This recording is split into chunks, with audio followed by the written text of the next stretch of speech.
क्यों?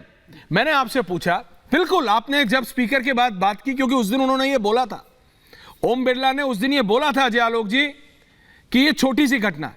आज उन्होंने अपनी स्टेटमेंट में नहीं कहा है। बिल्कुल अजय आलोक जी भी ठीक है। संजीव जी सुनिए मेरी बात, लेकिन संजीव जी बेरोजगारी है, इसको ना आप झुठला सकते हैं, ना नागर जी, ना रामकृपाल जी, ना अजय आलोक जी। लेकिन जो रामकृपाल जी ने बोला वो चक्कू है, औजार भी है और हथियार भी है, उसका फर्क तो समझिए। यही तो जम्मू कश्मीर में इतने सदियों से होता रहा, माफ कीजिएगा इतने दशकों से होता रहा। For decades it's being said कि आतंकवादी इसलिए बन गया हमारा युवा क्योंकि कुछ था नहीं, काम नहीं था, गांव में था, हथियार उठा लिए। ये कैसे जस्टिफिकेशन है भाई? गलत है। सरकार से सवाल पूछिए, चूक हुई, बहुत बड़ी चूक हुई, मल्टीपल लेवल पे चूक हुई, लेकिन बेरोजगारी का एलिबाई मत दीजिए। संजीव जी स्ट्रेट क्वेश्चन, और फिर अजय आलोक जी जवाब दे रहे हैं। एक बात जानना चाहता हूं आलोक, और मैं दावे से कहता हूं कि प्रधानमंत्री के हाथ में यह देश सुरक्षित नहीं है। पहले से इंटर इंफॉर्मेशन थी कि इस तरह की घटना हो सकती थी। आप कहते सबसे सुरक्षित जगह है। अब पता चला है कि 3 दिन बाद 35 करोड़ का टेंडर हुआ है विधान संसद में, जिसमें यह लगाए जाएंगे सुरक्षा के उपकरण, bullet proof barrier, receptive launch, तमाम चीजें बनाई जाएंगी। अब क्यों हो रही है, यह पहले क्यों नहीं हुई? एक बात। दूसरी बात, अब चर्चा से क्यों भाग रहे हैं? मैं बता चर्चा से क्यों भाग रहे हैं? चर्चा से इसलिए भाग रहे हैं कि पिछले 5 साल में संसदीय समिति सुरक्षा के नाम पर नहीं, अगर संसदीय समिति बनी होती तो ये सवाल पहले होते। बिना सुरक्षा के ये पार्लियामेंट नहीं चलता, ऑपरेशन में नहीं आता। गुरिल्ला वॉर करके सुरक्षा का फेल्योर बात बोल के संसद से वॉकआउट कर जाते हैं। हमें करें कि चर्चा से भाग रहे हैं। एक बात बताइए, अरे एक मिनट, एक बात बताइए। गुरिल्ला वॉर करके आज संसद में जवाब सुनने के पहले तो भाग जाते हैं, वॉकआउट कर जाते हैं। आप ये कह रहे हैं, उस दिन जो धारा 370 पे गृह मंत्री जवाब दे रहे थे, एक-एक करके बस मेरी रिक्वेस्ट, हमें बोल रहे हैं कि भाग जाते हैं, जवाब दे दीजिए, चर्चा से भागते हैं। आप मेरे सवाल का जवाब दे दीजिए। मेरा सवाल है, आप सवाल का जवाब दे दीजिए। आपने मेरे सवाल का जवाब दिया? अरे कौन से सवाल? मैं बिल्कुल जवाब दिया।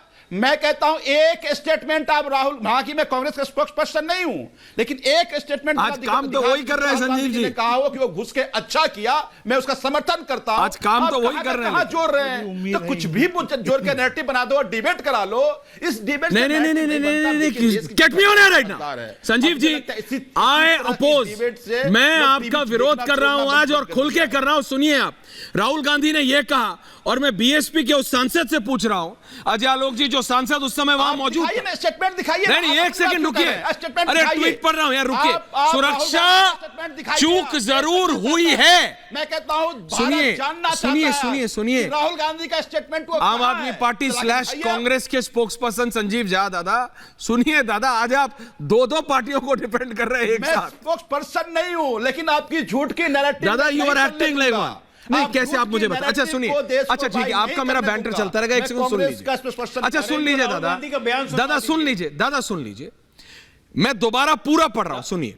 राहुल गांधी का बयान चलवा दीजिए। एक सेकंड, मैं चला रहा हूं ना। नहीं, बयान चलाइए, पढ़िए। जॉब्स कहां हैं? सुनिए संजीव झा, आपको पता है मैं राहुल गांधी को सुनिए मेरी बात। धीरज बाइट लगी हुई है राहुल गांधी की, नहीं लगी है तो लगाओ, क्यों इन करो। और सुनो, अरे सुनिए संजीव जी, ये संजीव जी सुनिए प्लीज, डिरेल हो रहा है। आप सुनिए ना, आप ये बैंटर मत कीजिए मेरे साथ, प्लीज सुनिए। कोट है ना, कोट टेक्स्ट है, जॉब्स कहां हैं, और बीच में मत बोलिएगा आप कोई भी। युवा हताश है, सेमीकोलन, हमें इस मुद्दे पर फोकस करना है, कॉमा, युवाओं को नौकरी देनी है, पूर्ण विराम। सुरक्षा चूक जरूर हुई है, मगर इसके पीछे का कारण है देश का सबसे बड़ा मुद्दा बेरोजगारी, एन एक्सक्लेमेशन मार्क। मैं पूछ रहा हूं बीएसपी के सांसद मौजूद है जो उस दिन थे वहां और उस आतंकवादी को पकड़ा। मैं ये मान लेता हूं 1 मिनट के लिए, हाँ नहीं, बेरोजगारी ठीक है, बिल्कुल है, दिक्कत की बात है। बीजेपी से पूछिए, अजय आलोक से पूछिए क्या कर रहे हैं। लेकिन नागर साहब, आतंकवादी गतिविधि का डिफेंस करते हुए आप शुरू करेंगे जॉब्स कहां हैं और खत्म करेंगे बेरोजगारी से, तो इसका क्या मतलब निकाला जाए? कोई दूसरी तरफ के लोग घास खाते हैं क्या? इसका मतलब हमारे भाई संजीव, इसका मतलब जो हमारे भाई संजीव झा जी कह रहे हैं, मनोज जी को भी रखिए जी, बोलिए। राहुल गांधी जी की बात में या उनका बचाव करने में तो इनको मौका देना चाहिए कि क्या दोनों चीजों को एक साथ जोड़ा जा सकता है। देश में, देश की संसद में जो घटना घटी, वहां मौत सामने खड़ी थी। अगर वो केमिकल बम होता तो वहीं सब लोग मरते, वेपन होता तो वहीं सब लोग मरते। तो ये चूक नहीं, महाचूक है। इसको राहुल गांधी जी सरकार का या स्पीकर साहब का क्यों बचाव कर रहे हैं? एक दूसरा, राहुल गांधी जी जो देश की दूसरी समस्याएं हैं उनको इस देश की संसद पे घटी हुई घटना को क्यों जोड़ रहे हैं? तीसरा, हम भी चाहते हैं देश की समस्याओं में, रोजगार की समस्या, किसान की समस्या, दलित की समस्या, उस पर चर्चा हो, उन पर डिबेट हो, संसद में उन पे बहस हो लंबी, हम भी चाहते हैं। पर संजीव झा, मैं उस दिन संसद में था जिस दिन पकड़ा, वो भी, और अगले दिन जब सदन शुरू हो रहा था, जब भी हमने वहां जो गंगा में भारद्वार से लेकर के पूरी यूपी बीच में गंगा निकलती है, सब लोग बह जाते हैं, बाढ़ आती है, उसका क्वेश्चन लगा हुआ था मेरा, उस पर चर्चा हो रही थी। हम वहां जूझ रहे थे, भिड़ रहे थे, लड़ रहे थे।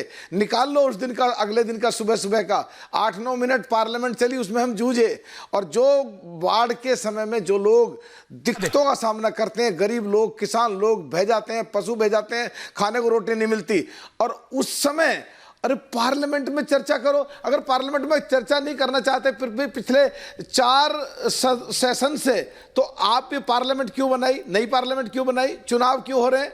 पर मैं बीजेपी के जो हमारे साथी बैठे हैं इनसे पूछना चाह रहा हूं, अजय आलोक जी को भी लाइए, 3 विंडो बचाव कर रहे हो, सबको एक दृष्टि से देखो। हाँ, और 2014 से 2023 में हजारों कानूनों में बदलाव करे, सुरक्षा में जो बीजेपी के प्रवक्ता बैठे उसमें क्यों नहीं बदलाव करे? डायरेक्ट थ्रेट थी प्राइम मिनिस्टर